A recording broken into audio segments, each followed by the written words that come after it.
The Mohawk people are the most easterly tribe of the Iroquois Confederacy, and are also known as the people of the Flint Place. They are an Iroquoian-speaking indigenous people of North America. They were historically based in the Mohawk Valley in present-day upstate New York west of Albany. The territory ranged to the St. Lawrence River in present-day southern Quebec and eastern Ontario, greater New Jersey, and southward into present-day Pennsylvania, eastward to the Green Mountains of Vermont, and westward to the border with the Oneida Nation's traditional homeland territory. As one of the 5 original members of the Iroquois League, or Haudenosaunee, the Mohawk were known as the Keepers of the Eastern Door. For hundreds of years, they guarded the Iroquois Confederation against invasion from that direction by tribes from the New England and Lower New York areas. Their current major settlements include areas around Lake Ontario and the St. Lawrence River in Canada and New York. The Dutch derived the name Mohawk from the term used for the Carney-and-Kahab by the competing Muh-Herkiking, an Algonquian-speaking tribe. The Mohican referred to the Carney-and-Kahab as Mohawk. The Dutch transliterated this as Mohawk. Origins of name. In the Mohawk language, the people say that they are from Carney-and-Kahab or Flintstone Place. The Mohawk became wealthy traders as other nations in the Confederacy needed their flint for tool-making. Their Algonquin-speaking neighbors, the people of Muh-Herkiking, a name transliterated by the Dutch as Mohican or Mohican, called the people of Carney-and-Ka Mohawk. The Dutch heard and wrote this as Mohawk. The Dutch also referred to the Mohawk as eagle or Makwa. The French adapted these terms as Aïnir and Maki, respectively, or called them by the generic Iroquois, a French derivation of the Algonquin term for the 5 nations, meaning snake people. History since colonization. First contact with European settlers in the Upper Hudson and Mohawk Valley regions. The Mohawk had long had contact with the Algonquin-speaking Mohican people, who occupied territory along the Hudson River, as well as other Algonquin and Iroquoian tribes to the north around the Great Lakes. The Mohawk had extended their own influence into the St. Lawrence River Valley, which they maintained for hunting grounds. They are believed to have defeated the St. Lawrence Iroquoians in the 16th century, and kept control of their territory. In addition to hunting and fishing, for centuries the Mohawk cultivated productive maize fields on the fertile floodplains along the Mohawk River, west of the Pine Bush. In the 17th century the Mohawk encountered both the Dutch,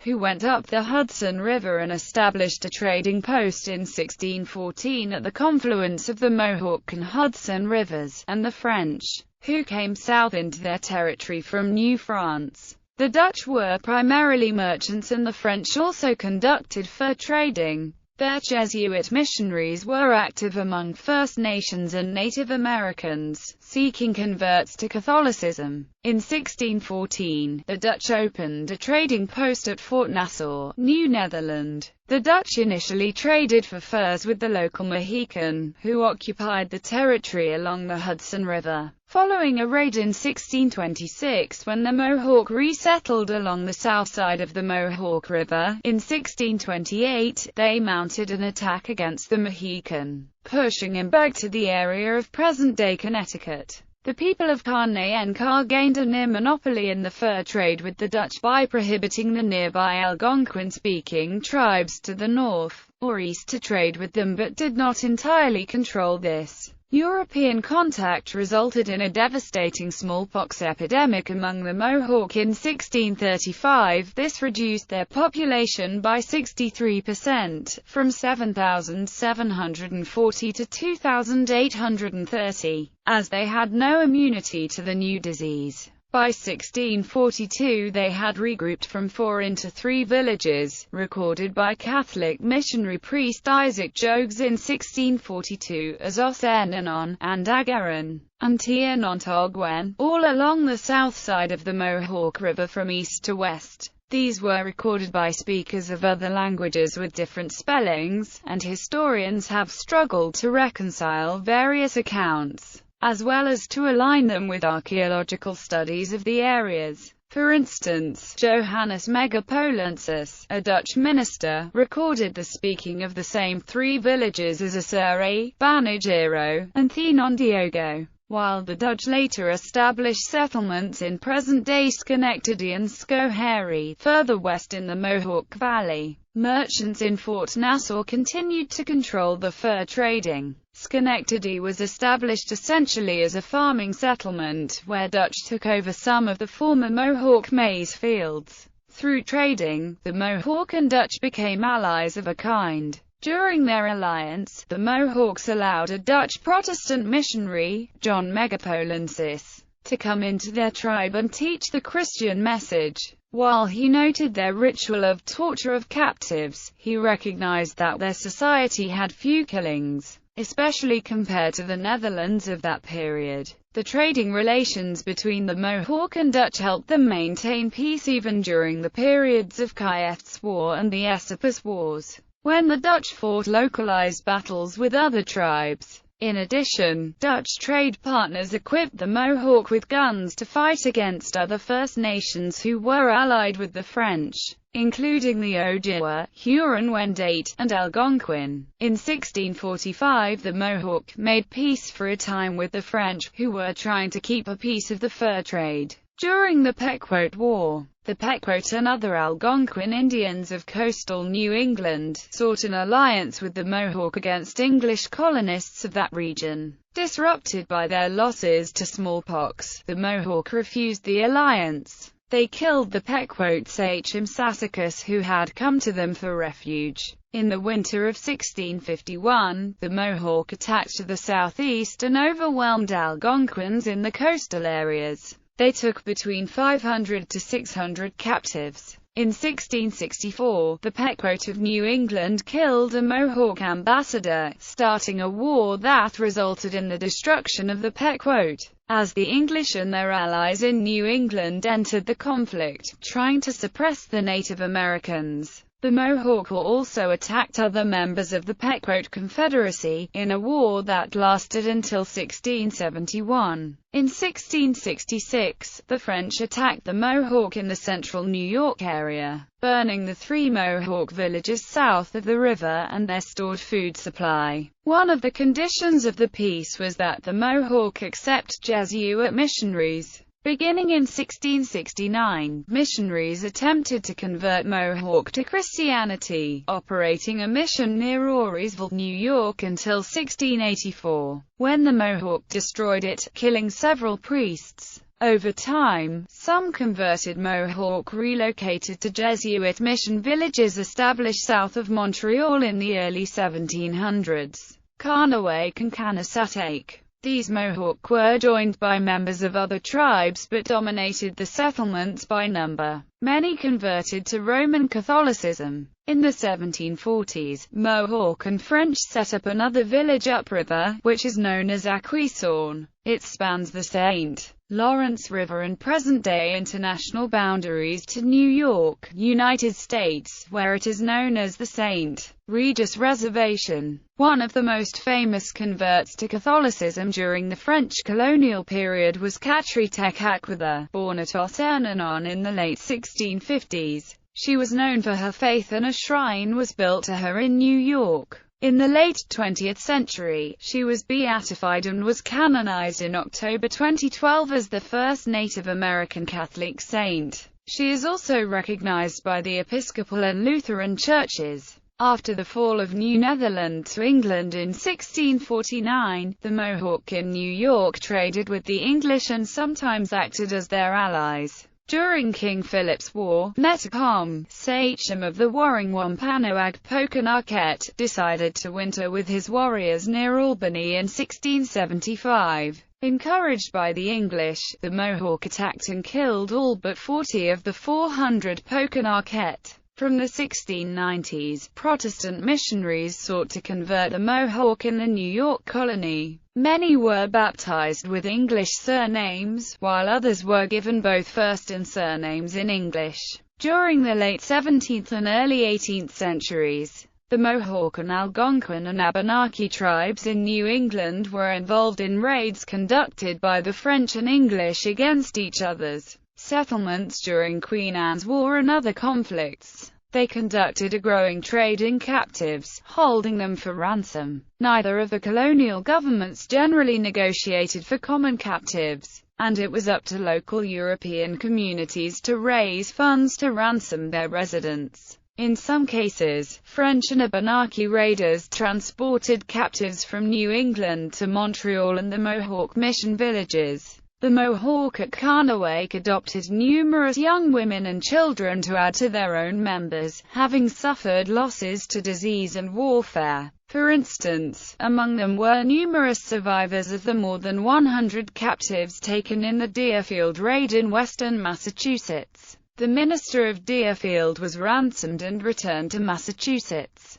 but his daughter was adopted by a Mohawk family and ultimately assimilated and married a Mohawk man. During the era of the French and Indian War, Anglo-Mohawk partnership relations were maintained by men such as Sir William Johnson in New York, Conrad Weiser, and Hendrik Thayernoggeen. The Albany Congress of 1754 was called on in June, to discuss with the Iroquois chiefs in part to repair the damaged diplomatic relationship between the British and the Mohawk, along with securing their cooperation and support in fighting the French-American Revolutionary War during the second and third quarters of the 18th century. Most of the Mohawk in the province of New York lived along the Mohawk River at Canajoharie. A few lived at Schoharie, and the rest lived about 30 miles downstream at the Tiononderoga Castle, also called Fort Hunter. These two major settlements were traditionally called the Upper Castle and the Lower Castle. The Lower Castle was almost contiguous with Sir Peter Warren's Bush.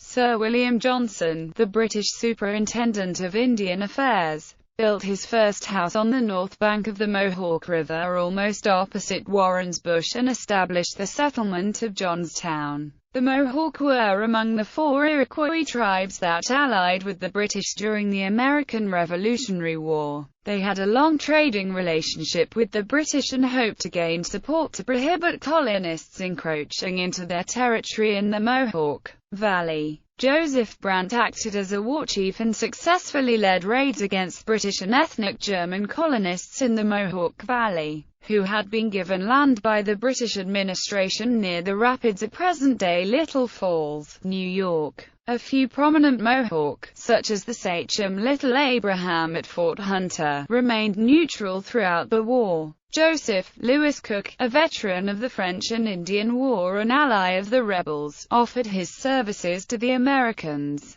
receiving an officer's commission from the Continental Congress. He led Oneida warriors against the British. During this war, Johannes Takari Hoga was the civil leader of the Mohawk. He died around 1780. Catherine Croghan, a clan mother and wife of Mohawk war chief Joseph Brant, named her brother Henry Croghan as the new Takari Hoga. In retaliation for Brant's raids in the valley, the rebel colonists organized Sullivan's expedition. It conducted extensive raids against other Iroquois settlements in central and western New York, destroying 40 villages, crops and winter stores. Many Mohawk and other Iroquois migrated to Canada for refuge near Fort Niagara, struggling to survive the winter. After the Revolution, after the American victory, the British ceded their claim to land in the colonies, and the Americans forced their allies, the Mohawk and others, to give up their territories in New York. Most of the Mohawk migrated to Canada, where the Crown gave them some land in compensation. The Mohawk at the Upper Castle fled to Fort Niagara, while most of those at the Lower Castle went to villages near Montreal. Joseph Brant led a large group of Iroquois out of New York to what became the reserve of the Six Nations of the Grand River, Ontario. Brant continued as a political leader of the Mohawk for the rest of his life. This land extended 100 miles from the head of the Grand River to the head of Lake Erie where it discharges.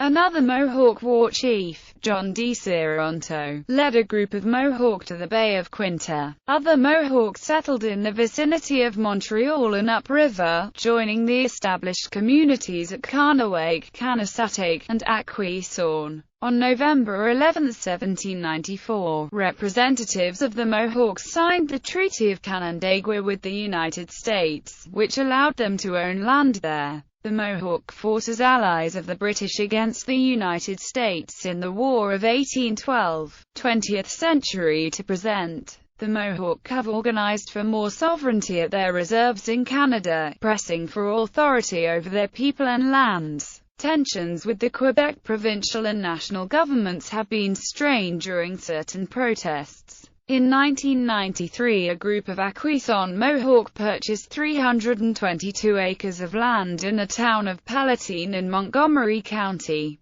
New York, which they named Canatsioarik. It marked a return to their ancestral land. Mohawk communities today. Members of the Mohawk tribe now live in settlements in northern New York State and southeastern Canada. Many Mohawk communities have two sets of chiefs, who are in some sense competing governmental rivals. One group are the hereditary chiefs nominated by clan mother matriarchs in the traditional Mohawk fashion. Mohawk of most of the reserves have established constitutions with elected chief and councillors, with whom the Canadian and U.S. governments usually prefer to deal exclusively. The self-governing communities are listed below, grouped by broad geographical cluster, with notes on the character of community governance found in each. Northern New York, Carnean, K.E., place of the Flint, traditional governance. Carnet, Siohair, K.E., place of the washed pail, traditional governance.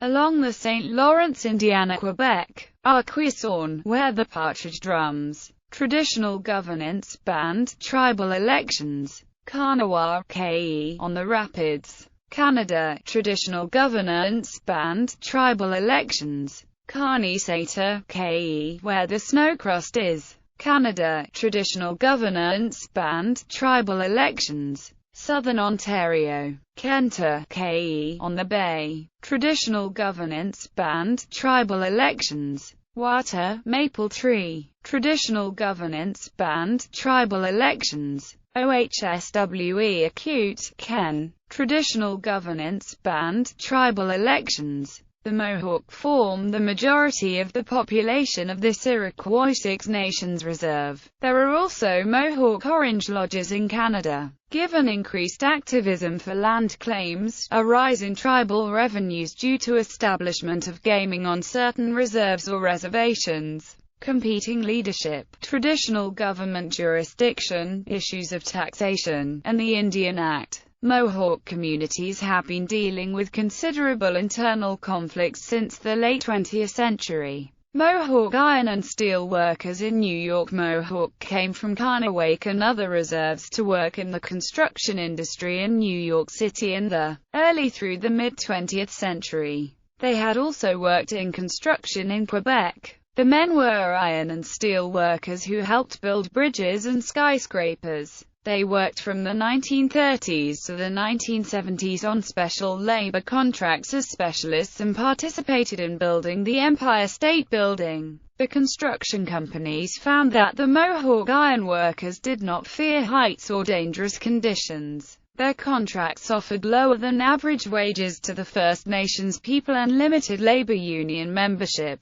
The work and home life of Mohawk steel workers was documented in Don Owen's 1965 National Film Board of Canada documentary High Steel. The Mohawk community that formed in a compact area of Brooklyn, which they called Little Caughnawaga, after their homeland, is documented in Riohan Tarbell's Little Caughnawaga, to Brooklyn and Back, shown on PBS in 2008. This community was most active from the 1920s to the 1960s. The families accompanied the men, who were mostly from Carnawake. Together they would return to Carnawake during the summers. Tarbell is from Carnawake, and was working as a film curator at the National Museum of the American Indian, located in the former U.S. Customs House in Lower Manhattan. Since the mid-20th century, Mohawk have also formed their own construction companies. Others returned to New York projects.